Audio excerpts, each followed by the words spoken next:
Good afternoon, everyone. On behalf of the FACP Outreach Committee, my co-chair, Kelly Forrest, and I welcome you to what we know is going to be an exciting and very informative webinar. Today's topic is attracting collaborative clients, making cases, and setting your intentions straight. With us today as the presenters of this wonderful webinar are Kristen Ritchie, Tammy Berman, Fernanda Pedrosa, and Kristen Goss. Kristen Ritchie is one of the founding partners of Johnson, Ritchie, and Feldman, PA in Boca Raton, where she focuses her practice on family law matters. Kristen is an accredited collaborative professional, a board member for FACP, South Palm Beach County Collaborative Law Group, and the YMCA. Tammy Berman is a licensed mental health counselor and an accredited collaborative facilitator, a qualified parenting coordinator, and a Supreme Court certified family mediator. She specializes in helping people through the divorce process in dialectical behavior therapy and working with teens. She is the current vice president of the Collaborative Family Law Professional of South Florida and co-chair for the upcoming 2022 FACP Conference Committee. So please, as a side note, make sure you register and attend our wonderful conference that's happening in June. Fernanda Pedrosa is a collaboratively trained family law attorney representing clients in South Florida. Fernanda is a board member of the Collaborative Family Law Professionals of South Florida, co-chair of the IDEA Committee of the FACP. Kristen Goss is a Florida-trained collaborative family law attorney who has a passion for helping families resolve their legal interests outside of the court. Kristen is a member of the West Broward chapter of the National Association of Divorce Professionals, serves on the Outreach Committee of the FACP and the IDEA Committee of the FACP. She is a member of the Collaborative Family Law Professionals of South Florida and the Choose Collaborative Law Group in South Palm Beach, Florida. So let's welcome these wonderful presenters, and I hope you enjoy this webinar. Thank you, Lizette. Fernanda, will you share the slides first so that we can move into our presentation?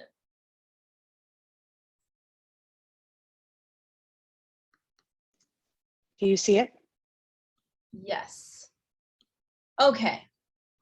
So welcome everybody and thank you for attending. We're happy to be here to present to you about attracting collaborative clients and making cases. And the very first thing that you need to focus on when it comes to attracting collaborative clients and making cases begins with you, with your internal self, with your heart, your mind, and your spirit. You have to gain clarity on the inside in order to be successful on the outside. And so setting your intentions is about finding clarity within yourself, about your goals and interests, and in order to make cases and attract collaborative clients. And our goal is to help you learn ways to do this more effectively. The first step of that really is looking at how you show up in the world, how you show up with your clients, with your colleagues, and you need to gain clarity within yourself about why this work is of interest to you, why it's important to you, what are the reasons for you wanting more collaborative cases, and why this more than any other approach to family law. Really, you need to gain clarity around what I call your why, your internal beliefs. So once you have clarity around your why you believe in the collaborative approach, it's going to help you be more intentional with every action you take towards achieving that goal.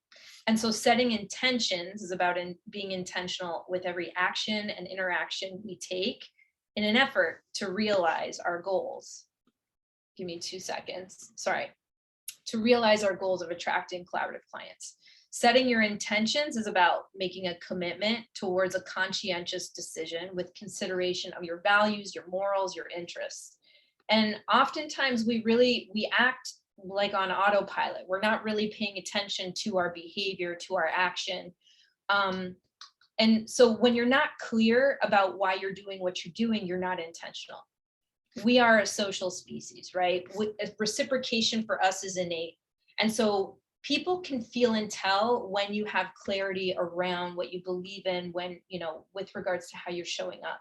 And so the strategy that you need to gain clarity is to bring all your feelings, thoughts, and opinions to the surface, to your conscious awareness. And so how do you do that? It begins with asking yourself the questions why.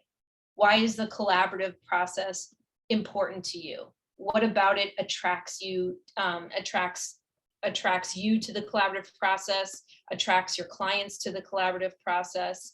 Give me 2 seconds. I'm sorry, I'm having problems with my notes.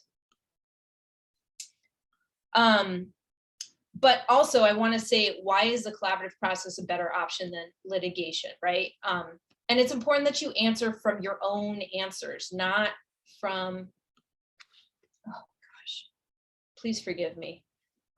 Not from what your own opinions, like what you think other people are going to say, but really answering your questions for yourself from your own answers. So answer these questions using your own reasons, your own perspectives. Why not litigation? And be honest about your answers and where you fall on the spectrum of for or against.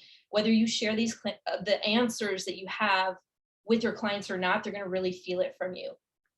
So as you begin to gain clarity on your objectives and what's important to you and what's not, then the next step is assessing whether or not your actions are in line with your belief system. So you start to ask yourself the next step, which is, what actions at work are in line or out of line with my interest to be collaborative? And those answers are going to help inform you about how congruent you are with your goals. It's going to help you to realize what you might want to work on changing in order to be more congruent with your interest to attract collaborative clients. It's going to help you to create more of an environment that's in line with who you are and how you want to show up. So this is what I would suggest as a tip. I typically do this. For sure, I do this every morning. It just happens naturally for me in the shower. But I would suggest to you that you take inventory at the beginning of every day or at the end of the day or both about all the things that happened through the day that felt good for you, that you were proud of, that you liked, and make a mental note of those things that that you liked and what your part was in contributing to those good things, so you can build upon them for the future. You know, like, how am I going to recreate this again? And I would suggest you do the same with regards to the things that didn't sit well with you, that weren't in line exactly with how you wanted to show up with regards to being a collaborative practitioner.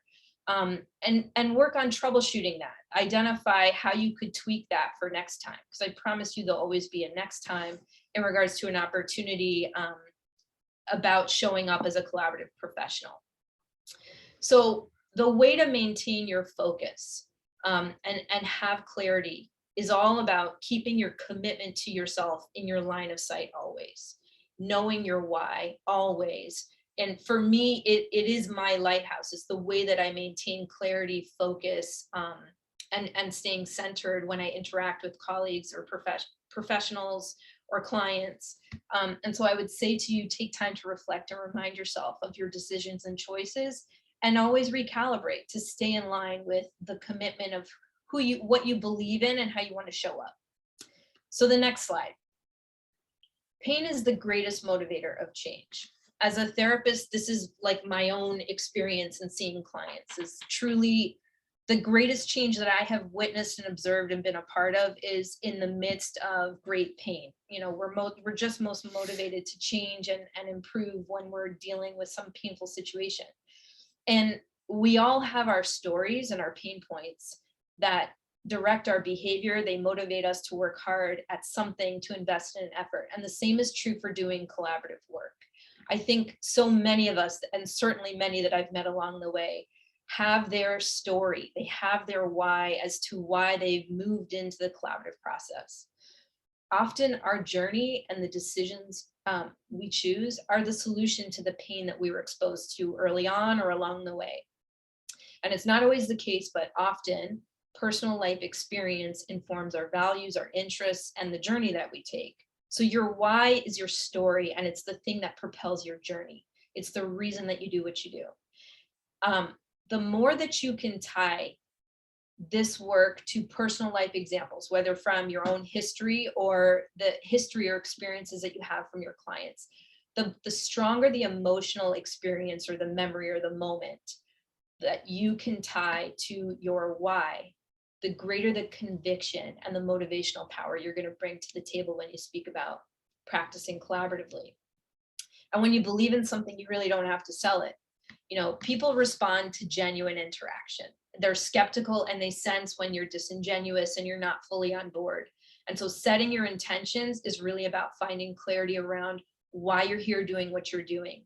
And when you have an internal vision and belief about something, it's not hard to speak about it with conviction.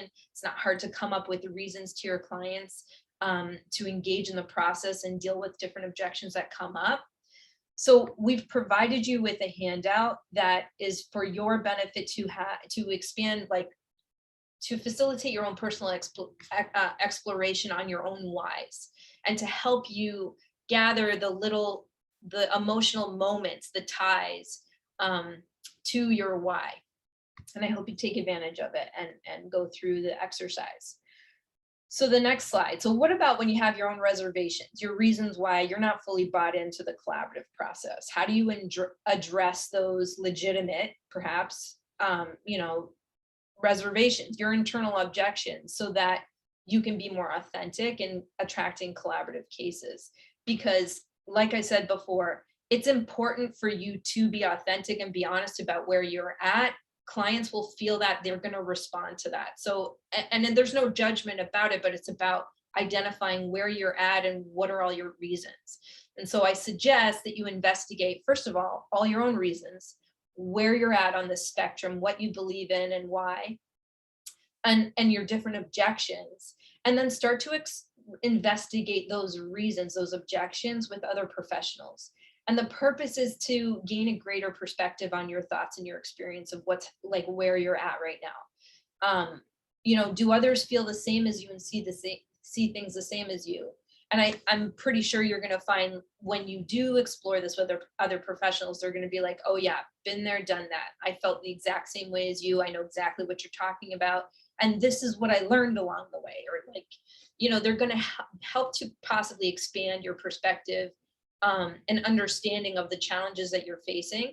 The other part of this exploration within yourself and with other colleagues about your genuine objections that you might have about buying into the collaborative process is that you might find it as a result of skills, a lack of skill, knowledge, or experience, or it may be tied to a discomfort, a feeling or experience that you had, or maybe even a moral issue. So, the truth is that no one likes to feel incompetent or out of their comfort zone. And there's a big paradigm shift for many that move into the collaborative arena. There's growing pains that make this shift unsettling. So if it's skills or knowledge or experience, we can troubleshoot that. We know how to fix that and address it and work towards gaining more skills and knowledge. But if it's a result of your own, it's not sitting well with you, or there's some emotional piece around it, it might be because you're feeling intimidated or discouraged because of a failure that happened, or being fired, or maybe the team didn't work well the way you were expecting or hoping, or the case didn't work out the way you were expecting. And I would say to you that often when we consult with others, especially in debriefs, and I encourage you to do debriefs and also just keep an open dialogue with the community around you that's in collaborative. We learn things from them, and it helps to improve our ability to do better work in this arena, and to gain more competence, more perspective, encouragement, and confidence to keep trying. This is new territory, really, for all of us, and we're all learning. And so, yeah, this is the first piece, starting with you. And now I'm going to share my slide, Fernanda and Kristen, so that, hold on, so we can move to your piece. Forgive me, I gotta go to your spot.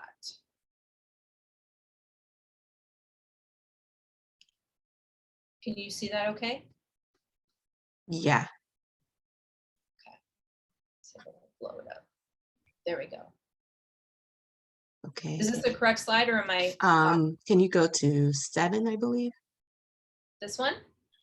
No, back. Oh, my bad. I'm so sorry. Give me 2 seconds. Go to slide 7. I'm heading to slide 7. Just take me a minute. Okay. Yes, thank you. All right. So we're going to get a little bit into um, some practical tips for attracting collaborative cases. Number one, marketing yourself. Um, it's important to be careful about how you come across to your audience. As Tammy was mentioning, setting your intention straight, whether it's other professionals or the public. If you desire to hold yourself out as a collaborative professional, make sure your message is consistent. For example, as a collaborative family law attorney, I, are you posting on social media about a trial you just quote unquote won for your client? Or are you discussing the benefits of collaborative family law? If your message is inconsistent, it may confuse people and those that you're trying to attract. On the other hand, remain true to who you are. We are all individuals. We have different personalities, different likes, dislikes, and values.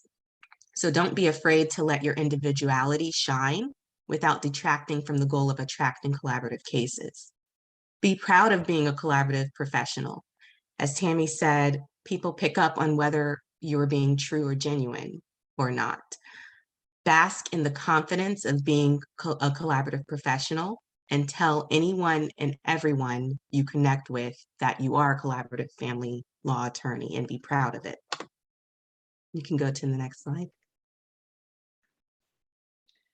So this slide is things that you should be thinking about. The first point is, what is your brand and who are you targeting? So a lot of times when individuals create their social media or their website, a lot of people try and say, I'm an attorney, so I need my website to look a certain way. The reality is that you're a human being and your purpose is to help families get to a resolution. So you can pretty much put away all the what an attorney's website should look like, make that website look and feel true to you. Something that maybe you all are familiar with, sometimes attorneys have a personality in court, they have a different personality in mediation, they have another personality when they're in the hallways of the courthouse. That's something that I think as a collaborative professional, people really have to touch base with, right? Do you want to be, are you an amicable person or are you adversarial? Who you are as a person should definitely be represented as how you consider who you are as an attorney. When you call opposing counsel, that's an adversarial term. Maybe you just call them the other spouse's attorney, husband's attorney, wife's attorney. Are you intimidating or are you inviting? Again, it's the collaborative process and professionals. It's not about showboating. It's about just having a true intent for the work that you're doing.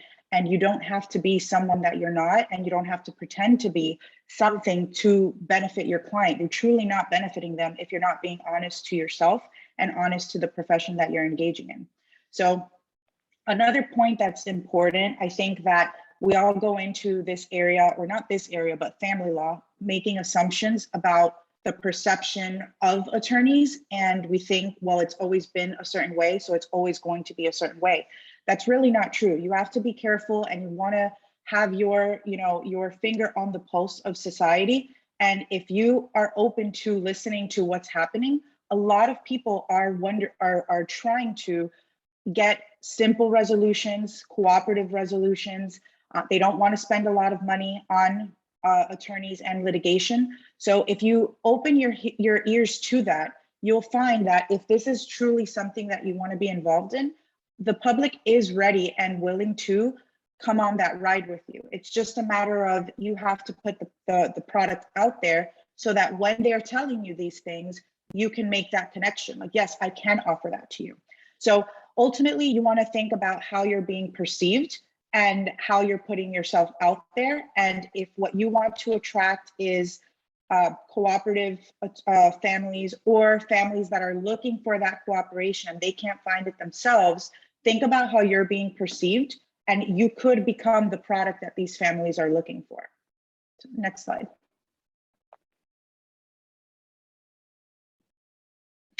So other things related to what we mentioned before about how you're marketing your practice. This is really, in my opinion, something that it's and we'll show you examples of my website and Kristen's website. It's an opportunity for you to present yourself as who you are, and then this professional side to you.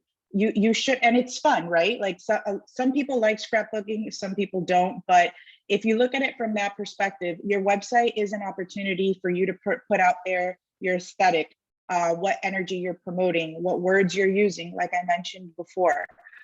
So it's really an opportunity to step outside the legal sphere and really think about creatively. If I were going through a situation like this, what would calm me, or what words would make me feel better, or what type of support am I looking for in this person? And that can be something that's audible or something that's visible, and your website and your social media and the colors that you choose and the images that you choose, those are all very important and shouldn't be an afterthought. Yes. And in addition to that, exposure, we're talking about exposure in the community, right? Because we want to get the word out there about collaborative law. So are you putting yourself out there and looking for speaking opportunities? That's something to, ask yourself about.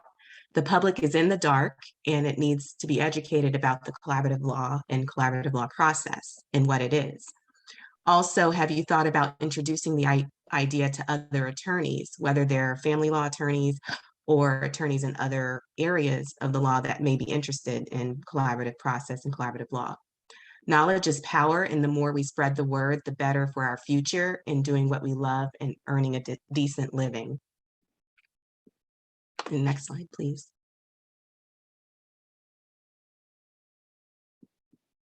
So I'll say in regards to this slide, are you intentional, as Fernanda was talking about your website? For me, I love the color purple. I don't know why to this day, but I just do. And having a soft lavender in my logo was something I desired when I was trying to figure out how I wanted to brand myself. Also paying attention to pictures you post on your website. For me, here, you're having a picture of a child holding her parents' hands. That was important because to me, I desire to attract cases where the focus is on the best interest of the child, and the parents are making efforts to work together for the sake of the children. And I feel that this picture is something that shows that. Yeah. And so with mine, when I started my firm, I was thinking about, I like plants, and I thought, what is a plant that signifies some type of peace or something that is in essence cooperative and positive? And so I chose a bonsai tree. I then chose colors that speak to me, that I feel are peaceful. They're not intimidating at all. If you go to the front page of my website, it's literally like a lot of watercolor, and basically like in the middle, it's like spread apart. Like if I'm the way, I'm like the guiding light that's going to get you to a positive place. So really you could think about it on a really superficial level, and you could really take a deep dive. But like Tammy said, the deeper that you go, the more true it'll feel to you. And so, like I said, if you are that type of person, you are creative, it really is an opportunity for you to both showcase that aspect of yourself while putting this focus on your firm. And another really more important, more tangible aspect of your website, right, is whenever you put something in writing and it's on the internet, all of a sudden it becomes very legitimate. And so we've experienced the negative effects of that.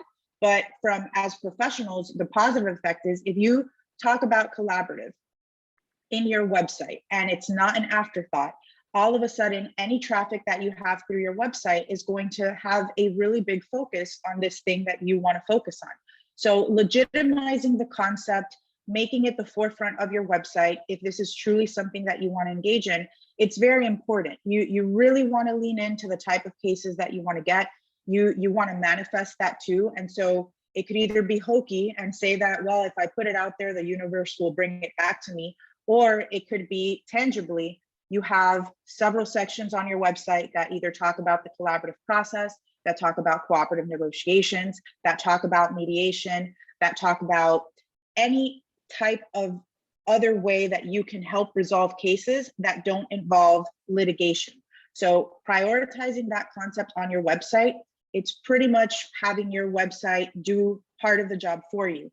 I think initially when we didn't have a website that looked like this, I would always talk to the client during an initial consultation. I'd bring up the concept of the collaborative process. But now my website's doing a lot of that. I do get calls and people ask me, oh, can you tell me about the collaborative process? That's already a win, right? Because now someone is calling you to ask you about something versus you having to introduce them to something during a call. So really treat your website as an employee, have it put out there what you want to attract, and it genuinely will help you down that route.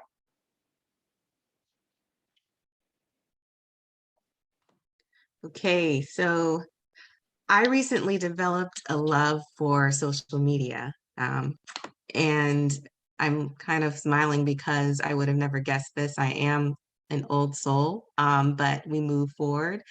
And so my focus is promoting collaborative process, of course, and how do I do that effectively on social media? So whether it's a question that I have, like what is collaborative law, or debunking a myth about collaborative law. I'm constantly educating the public about collaborative law because collaborative law is important to me and making sure the message gets out there to anyone and everyone. So again, the more the public is educated about collaborative law, the more likelihood those attracted to it will start asking for it, as Fernanda had just stated. Another thing to look into is, are you tapping into your networks? For example, local churches, synagogues, mosques, etc. For me, having a conversation with the executive pastor of the church I attend was important.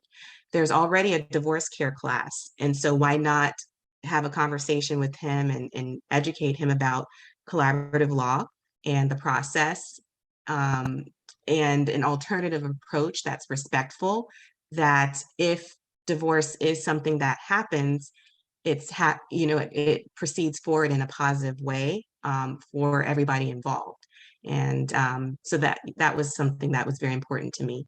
Don't waver also in your message, remain clear and consistent, while also understanding that we live in a fast-paced society. So you don't want to put something out there that someone's going to have to read and then, they might skip something.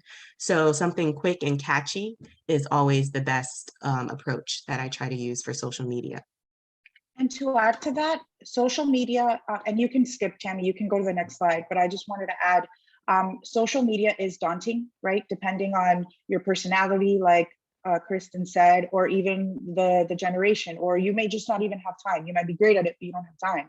So I think it's really important to pair yourself up. If you do have someone who's doing this for you, you want to have someone that can put out your vision and make it clear, consistent, and continuous to, again, just keep churning the wheel of what you want to come in through your door.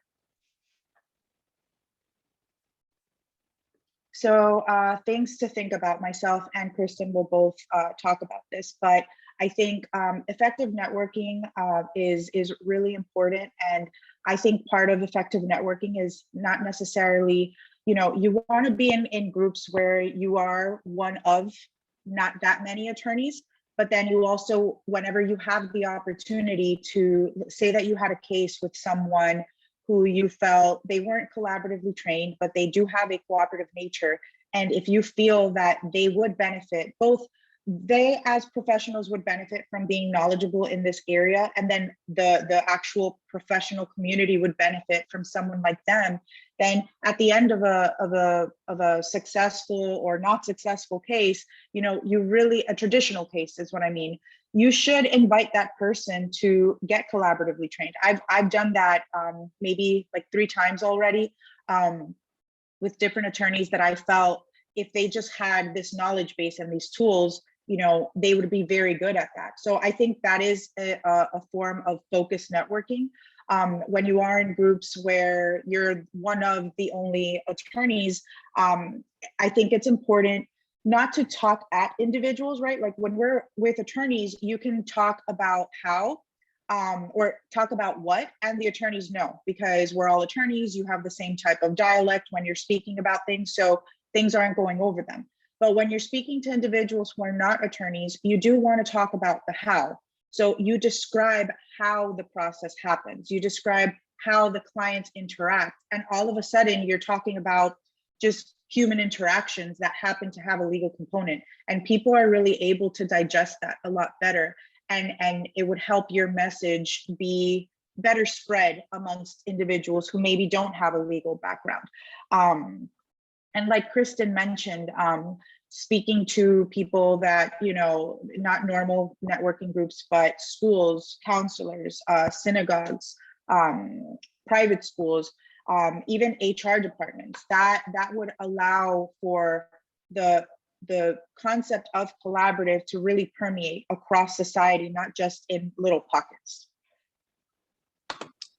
And piggybacking off of what Fernanda mentioned, get involved in as many collaborative groups or collaboratively focused groups as possible. I know that time is of essence, and you know, there's only 24 hours in a day, but things that you're passionate about, for that support and for developing a community of like-minded individuals who would complement your business interests, because this is something that we're passionate about, but also we're doing this to earn a living. And so you want to make sure you have that constant connection and camaraderie amongst your peers.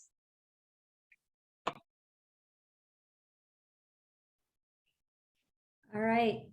As a housekeeping matter, I don't think our handout went out in advance, so I sent that out while the others were presenting. So if you all want to check your inbox, the handout that Tammy referenced should be there. So now you've set your intention straight, you've got your mindset right, you have your marketing and your social media, you've put yourself out there, right? And now you've got a potential client calling, interested in collaborative. Who's answering the phone and what are they saying to this person? This is very important. This is the first contact that this potential collaborative case or collaborative client is going to have with you in your office. So it's so important. Get your staff trained. You all should really, everybody in your firm should be familiar with collaborative. And I'm not saying you have to send them to a 16-hour introductory training. That may be cost prohibitive for you, or you can't give your staff the time to do that because you need them in your office working. So get an introductory PowerPoint presentation. You know, I have one, I'd be happy to share. Your practice group has one. Do it yourself. Order lunch in, sit in your conference room, sit your staff down, do it separate days if you need to, someone's answering the phone, and teach them about collaborative and why it's so important and why it's so important to you, so that when people call, they can talk intelligently about collaborative.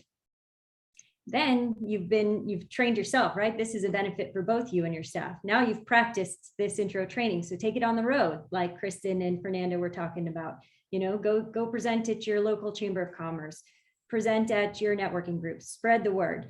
But now you've also trained your staff. So when a potential collaborative client calls your office, they can talk to them, and you know, you can give them a script too. They can talk about, hey, are you and your spouse on the same page about moving forward? Are you acting amicably with each other? Do you have kids? Are you worried about your kids? All right, well, I'm going to set you up with one of our attorneys who handles collaborative.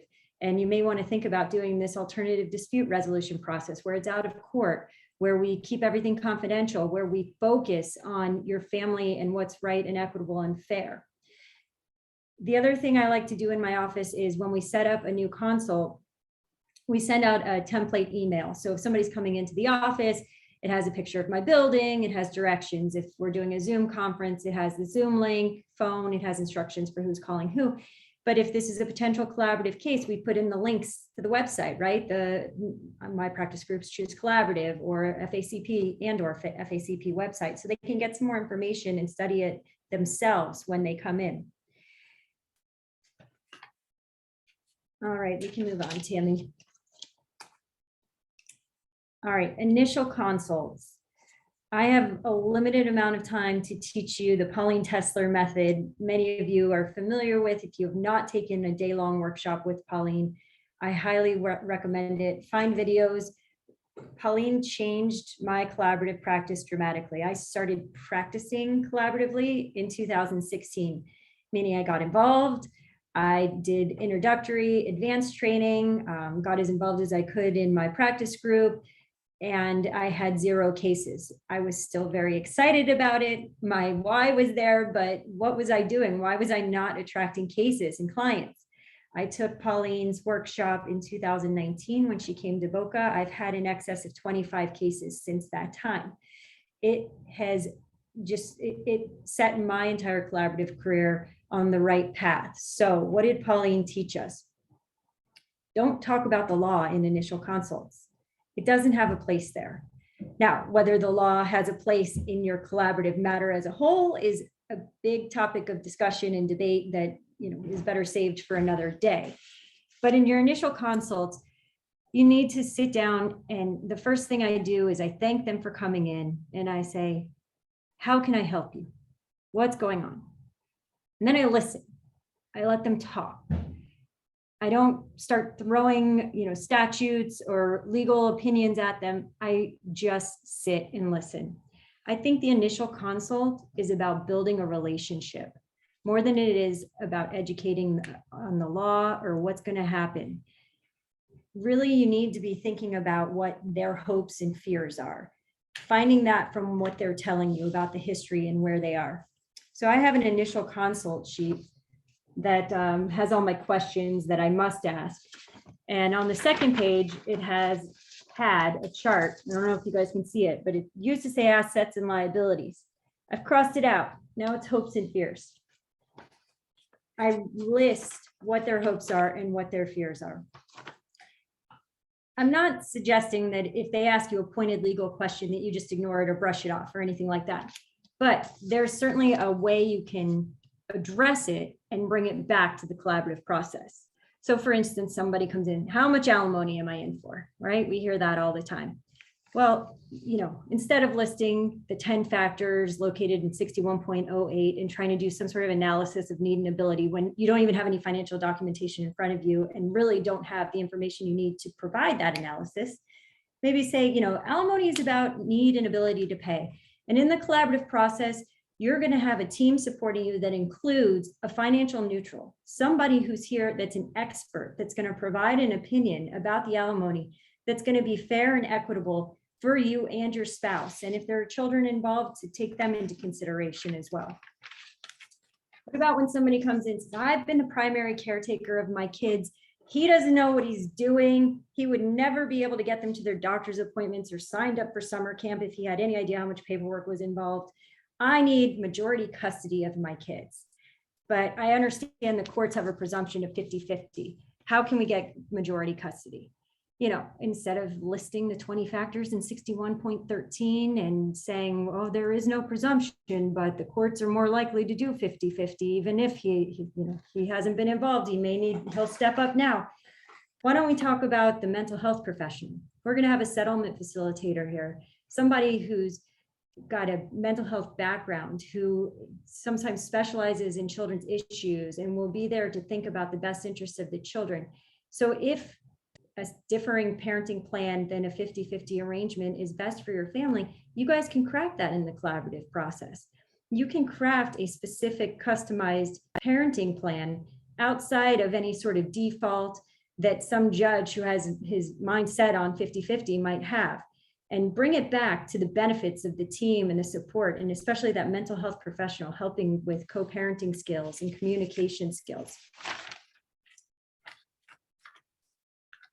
All right, and so now, as Pauline teaches, you've laid out the golden apple, right? This process, here are all the benefits of this process. And there are so many, and you guys, you're here because you know them and you believe in them. But now you've handed it out to them and said, hey, this is the right process for you. This is the better way to go for a family.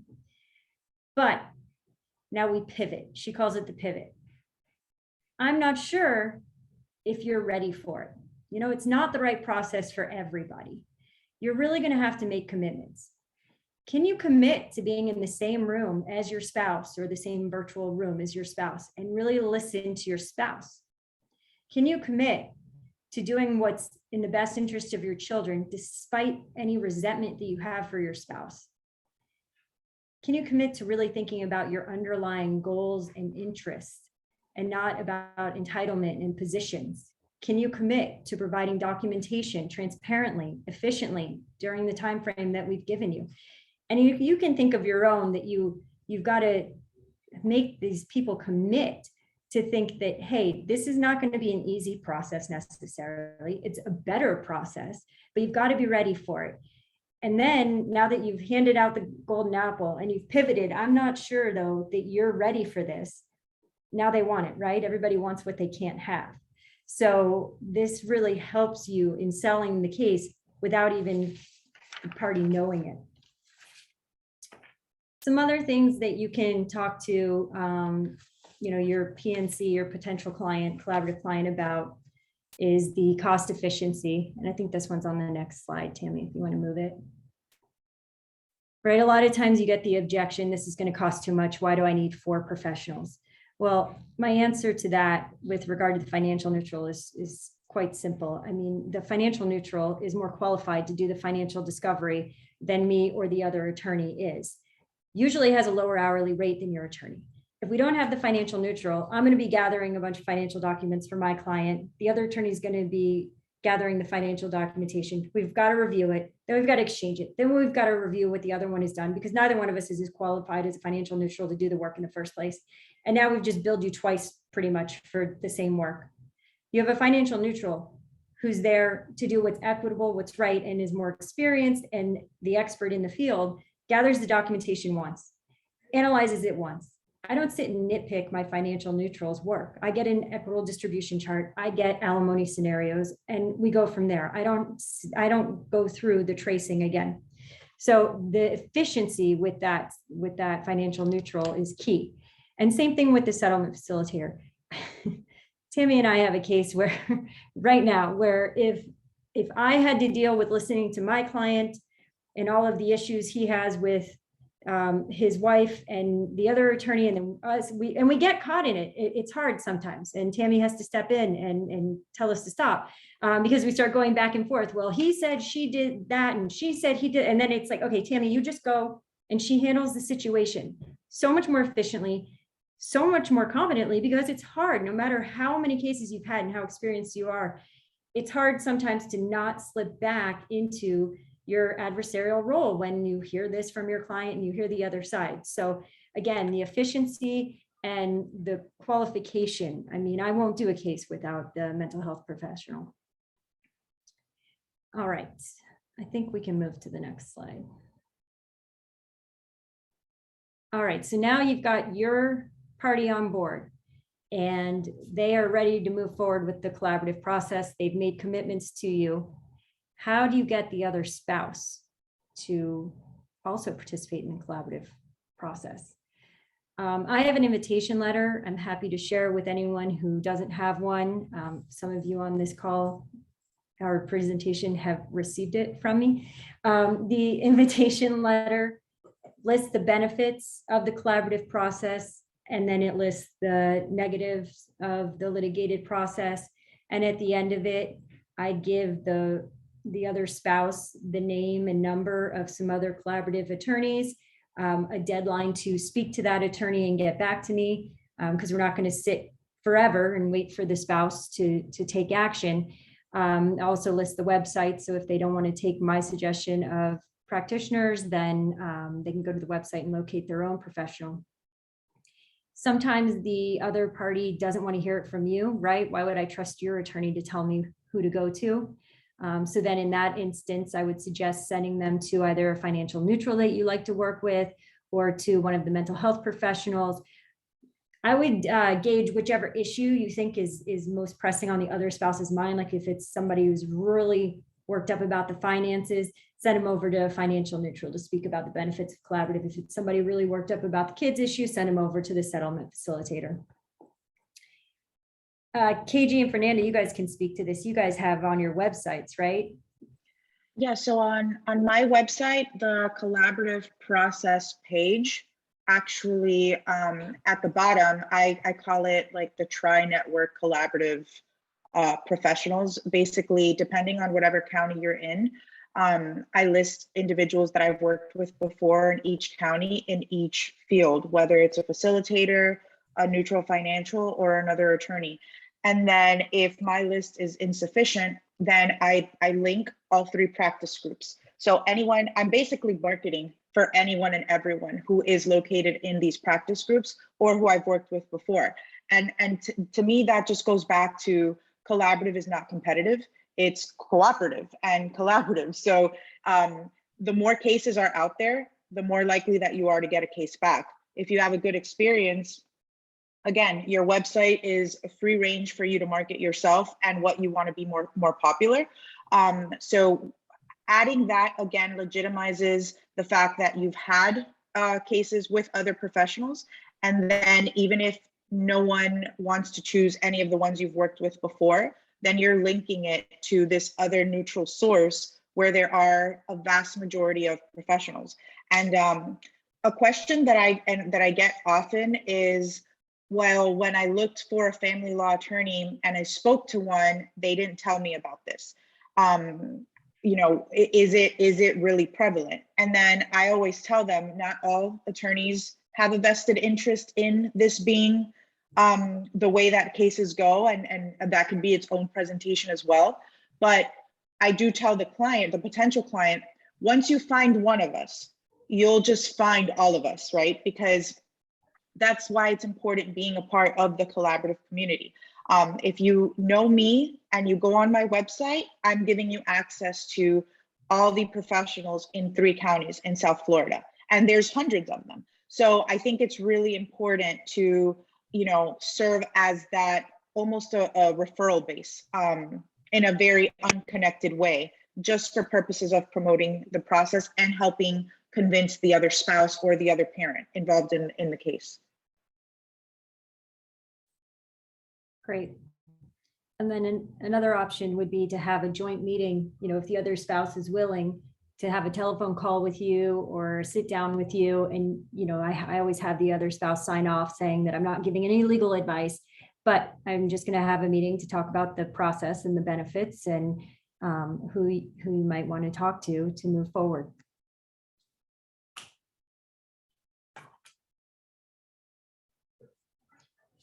Any questions? You guys can put them in the chat or in the Q&A.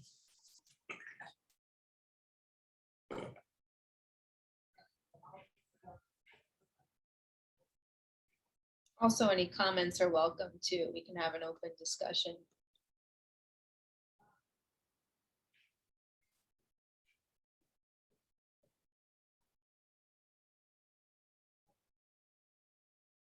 Thanks, Bob.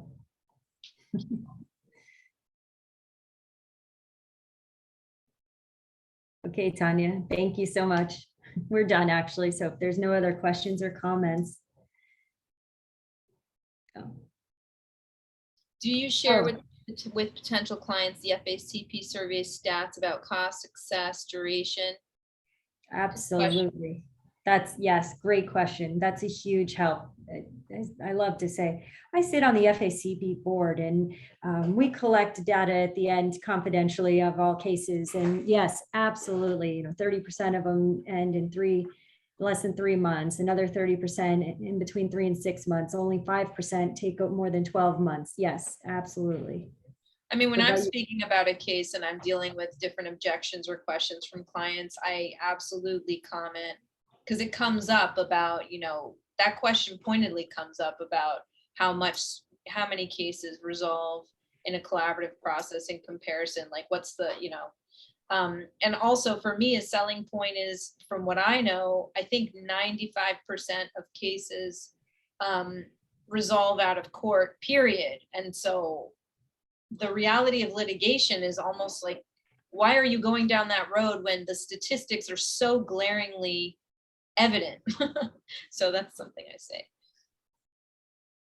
Okay. And you guys are all on, it looks like, if anybody wants to unmute or show your face and say hi.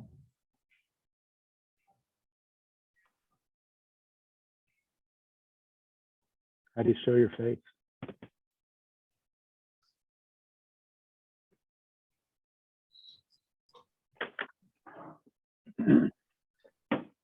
Kristen's point about not selling collaborative, but making the client want to be a collaborative client is very, very important. Trying to sell collaborative to a client is not the way to go. They really want to, you really want the client to want to get into the collaborative process. And under the rules regulating the Florida Bar, we are required to explain the different processes available to all clients who come in the door. Most litigation attorneys do not do that. They want to take the easy way, use the default litigation method, and not even discuss mediation or collaborative. So these are different things that you should put in your toolbox. Yeah, Thank you. I love the golden apple concept and the pivot.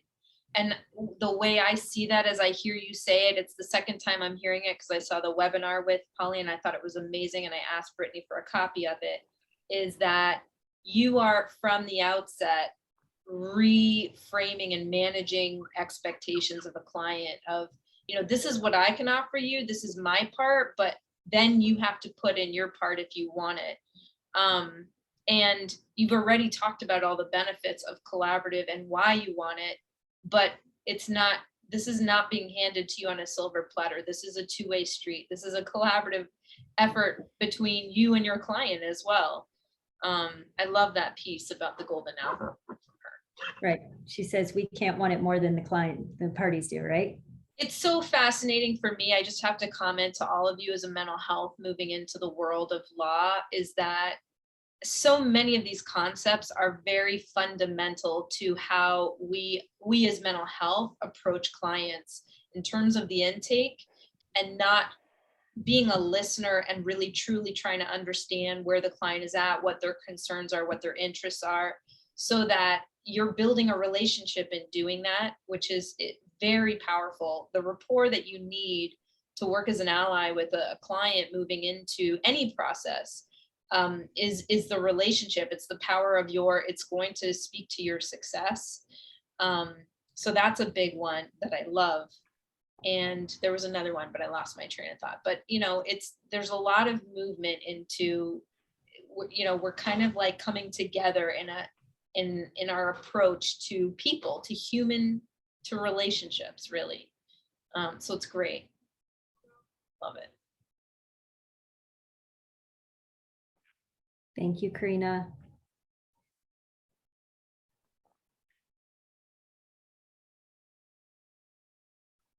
All right, well, if there's no more discussion, thank you all for being here. We really appreciate it. We hope to see you at the conference. Yeah. Thank you, Kristen, Tammy, and Fernanda. It was a wonderful presentation. Thank you so much. And we really do look forward to listening to it again in more detail at the conference. Thanks so Thank much. you, Lizette. Thank you, Thanks, Lizette. everyone. Thanks, guys. Thank you, everyone, for your attendance. See you Bye. soon. Bye, you guys. Have a great day. Yeah.